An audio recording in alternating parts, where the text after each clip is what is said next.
Sebelum lanjut nonton video ini, jika kalian suka dengan channel Pegawai Jalanan, silahkan kalian support kami dengan cara subscribe dan klik tanda loncengnya. Silahkan gunakan headset Anda untuk mendapatkan kualitas suara yang jernih. Selamat menonton.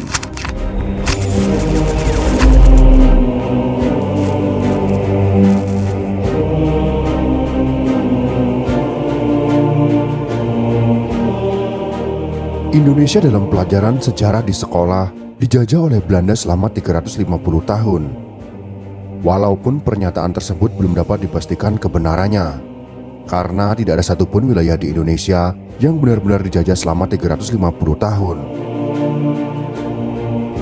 Ada yang mengatakan bahwa penjajahan di Nusantara dimulai ketika VOC berdiri pada tahun 1602. Sedangkan yang lain mengatakan penjajahan dimulai pada tahun 1596 ketika De Houtman bersaudara tiba di Banten.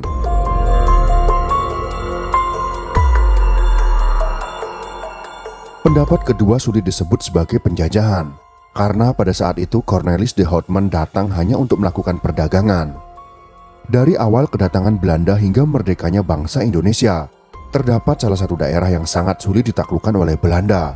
Daerah tersebut tidak lain dan tidak bukan adalah Aceh. Karena hebatnya perlawanan masyarakat Aceh melawan Belanda, perang antara Aceh melawan Belanda dikatakan sebagai salah satu perang terlama di dunia. Awal perselisihan antara Aceh dan Belanda adalah ketika datangnya Cornelis De Houtman dan armadanya. Awalnya Cornelis De Houtman bersama armadanya tiba pada tanggal 27 Juni tahun 1596 di perairan Banten. Penerimaan penduduk di sana awalnya bersahabat, tetapi setelah beberapa perilaku kasar yang ditunjukkan awak kapal Belanda, Sultan Banten bersama dengan Portugis mengusir kapal Belanda tersebut. Ekspedisi De Houtman berlanjut ke utara pantai Jawa, namun kapalnya ditaklukkan oleh pembajak. Beberapa perilaku buruk juga berujung ke salah pengertian dan kekerasan di Madura. Seorang pangeran di Madura terbunuh, sehingga beberapa awak kapal Belanda ditangkap dan ditahan. De Houtman diharuskan membayar denda untuk melepaskannya. Kapal-kapal yang tersisa lalu berlayar ke Bali dan bertemu dengan Raja Bali. Mereka akhirnya berhasil memperoleh beberapa pot merica pada tanggal 26 Februari tahun 1597.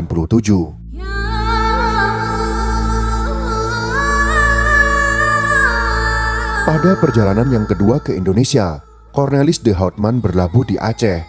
Seperti pada daerah lain, awalnya hubungan para pedagang dari Belanda itu dengan rakyat dan Kesultanan Aceh Darussalam terjalin dengan baik.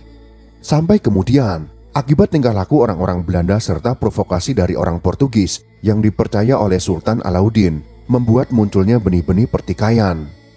Pemimpin mereka yaitu Cornelis De Houtman juga bertingkah laku buruk sehingga rakyat Aceh pun akhirnya melakukan perlawanan. Pemimpin pasukan yang melakukan perlawanan terhadap Belanda adalah Laksamana Malahayati, dikenal juga dengan nama Kaum Malahayati. Ayah dan kakeknya berbakti di Kesultanan Aceh sebagai Panglima Angkatan Laut.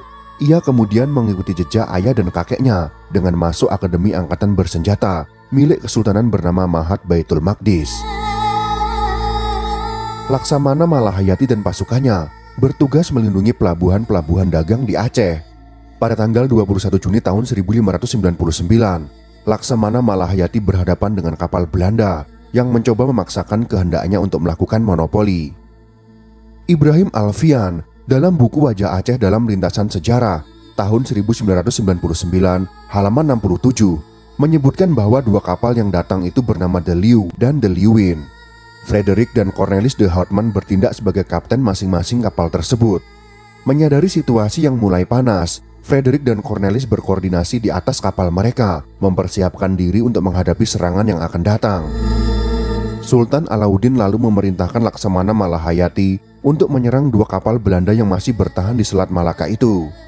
Malahayati tidak hanya memimpin pasukan yang didominasi golongan pria, ia juga menggalang kekuatan kaum wanita, terutama para janda yang ditinggalkan mati suaminya dalam perang di Teluk Haru, sama seperti dirinya. Pertempuran di tengah laut akhirnya terjadi.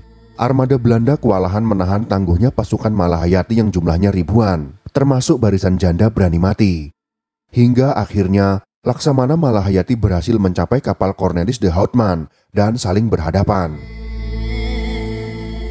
Malahayati menggenggam erat rencong di tangannya, sementara Cornelis De Houtman menggunakan pedang sebagai senjatanya. Duel 1 lawan 1 pun terjadi. Pada satu kesempatan di tengah pertarungan, Malahayati berhasil menikam leher Cornelis yang menyebabkan dia tewas pada tanggal 11 September tahun 1599.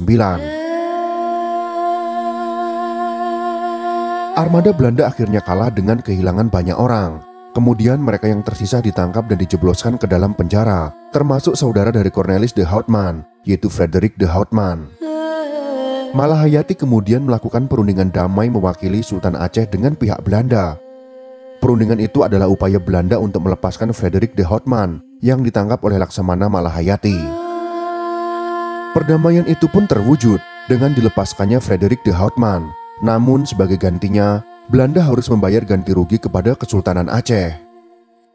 Karena perjanjian Traktat London antara Inggris dan Belanda, Indonesia yang kala itu sedang dikuasai Inggris harus dikembalikan kepada Belanda. Konvensi itu menyebutkan bahwa Inggris harus mengembalikan sebagian wilayah Indonesia kepada Belanda, sementara Afrika Selatan, Sri Lanka, dan India tetap dikuasai Inggris. Dalam salah satu perjanjian tersebut, kedaulatan Aceh tidak boleh diganggu Belanda, tetapi Aceh juga tidak boleh mengganggu keamanan di lautan. Belanda sangat sering melakukan interupsi kepada pihak Aceh karena mereka sangat ingin untuk menguasai wilayah Aceh. Namun gerakannya terbatas karena dibatasi oleh Traktat London. Belanda mulai melakukan rencana-rencana mereka, seperti politik adu domba. Belanda juga mulai bergerak di wilayah perairan Aceh dan juga Selat Malaka. Gerakan untuk bisa merebut wilayah Aceh terus dilakukan oleh Belanda. Pada tanggal 1 Februari tahun 1858, Belanda membuat perjanjian dengan Sultan Siak dan Sultan Ismail. Dari perjanjian Siak tahun 1858, Sultan Ismail menyerahkan wilayah Delhi, Langkat, Asahan, dan Serdang kepada Belanda. Padahal daerah-daerah itu sejak Sultan Iskandar Muda berada di bawah kekuasaan Aceh.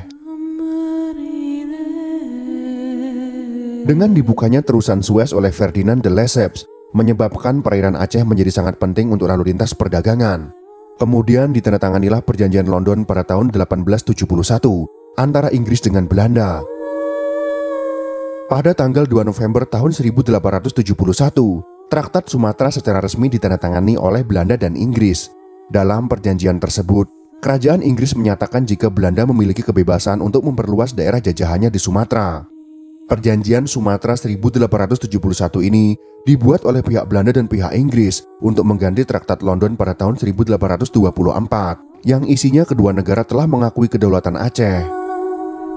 Akibat perjanjian Sumatera 1871, Aceh mengadakan hubungan diplomatik dengan konsul Amerika Serikat, kerajaan Italia, dan Kesultanan Utsmaniyah di Singapura. Aceh juga mengirimkan utusan ke Turki Utsmani pada tahun 1871. Akibat upaya diplomatik Aceh tersebut, Belanda menjadikannya sebagai alasan untuk menyerang Aceh. Aceh menuduh Belanda tidak menepati janjinya, sehingga kapal-kapal Belanda yang lewat di perairan Aceh ditenggelamkan oleh pasukan Aceh. Perang Aceh melawan Belanda kemudian pecah yang dimulai pada tahun 1873 hingga tahun 1904. Walaupun perang tersebut masih berlangsung hingga tahun 1910, namun setelah tahun 1904 adalah perang kelompok dan perorangan tanpa perintah dari pusat pemerintahan kesultanan. Pada tanggal 26 Maret tahun 1873, Belanda menyatakan perang kepada Aceh dan mulai melepaskan tembakan meriam ke daratan Aceh dari kapal perang mereka.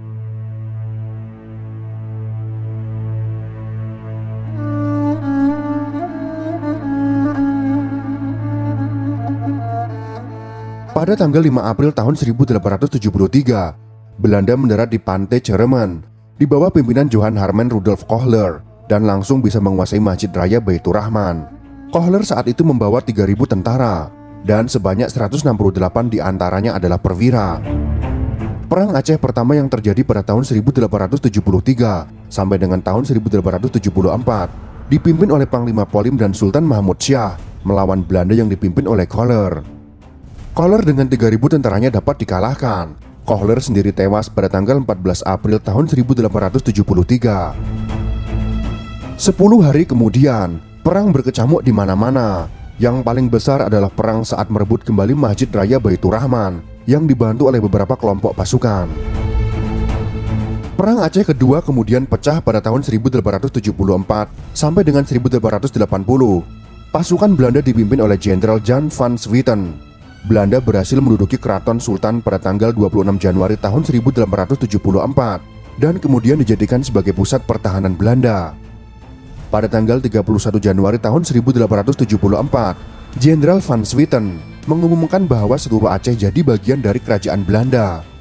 Ketika Sultan Mahmud Syah wafat pada tanggal 26 Januari tahun 1874, digantikan oleh tuanku Muhammad Dawud yang dinobatkan sebagai Sultan di Masjid Indrapuri.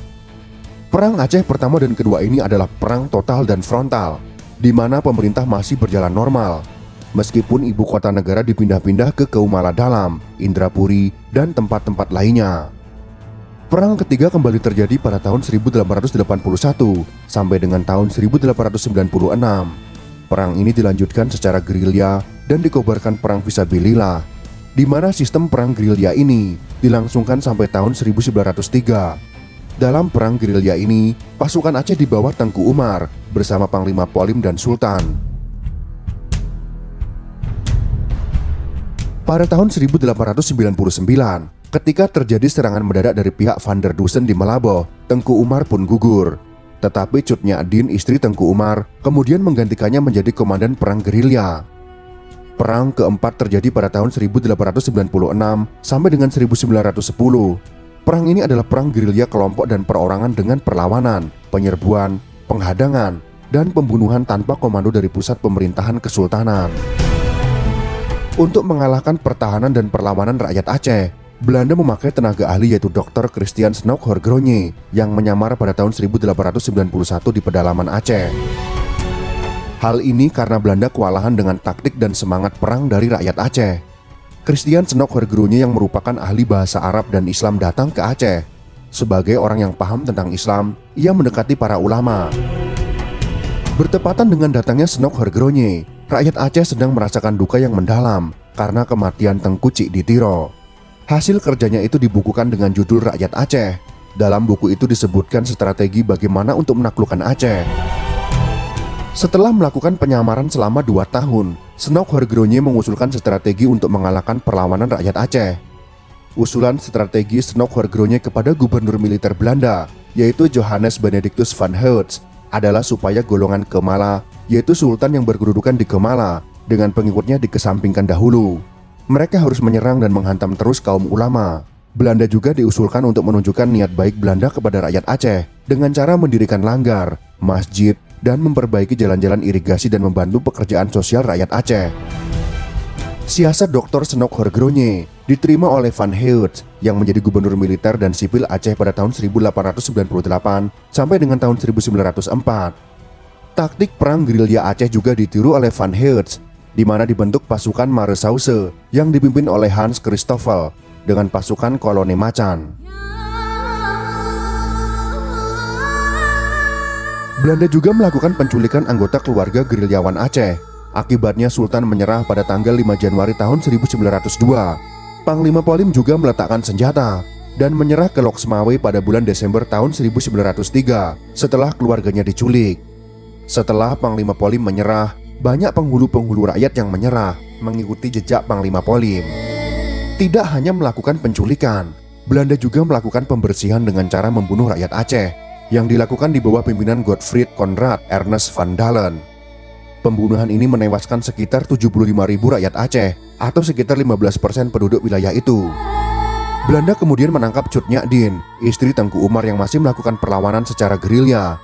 Cut Nyak Dien akhirnya dapat ditangkap dan diasingkan ke Sumedang. Selama perang Aceh yang terjadi dari tahun 1871 hingga tahun 1910, diperkirakan sekitar 125.000 orang telah terbunuh. Walaupun Aceh saat itu telah terpecah belah, mereka masih melakukan perlawanan secara gerilya dalam kelompok karena dalam dada mereka tetap mengobar semangat jihad fisabilillah.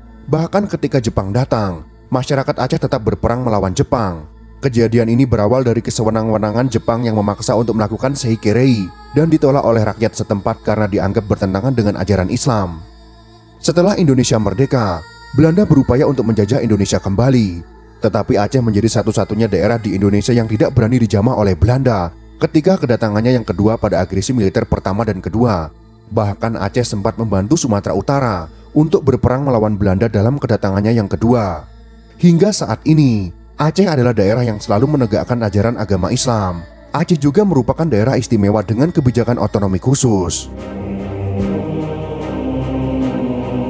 Itulah sekelumit kisah tentang kehebatan rakyat Aceh dalam melawan penjajahan Belanda. Semoga informasi sejarah ini dapat bermanfaat untuk kita semua. Jika kalian suka dengan video ini, silakan berikan jempol ke atas. Dan jika kalian menganggap video ini bermanfaat, maka bagikanlah untuk teman-teman Anda yang lain. Terima kasih sudah menonton.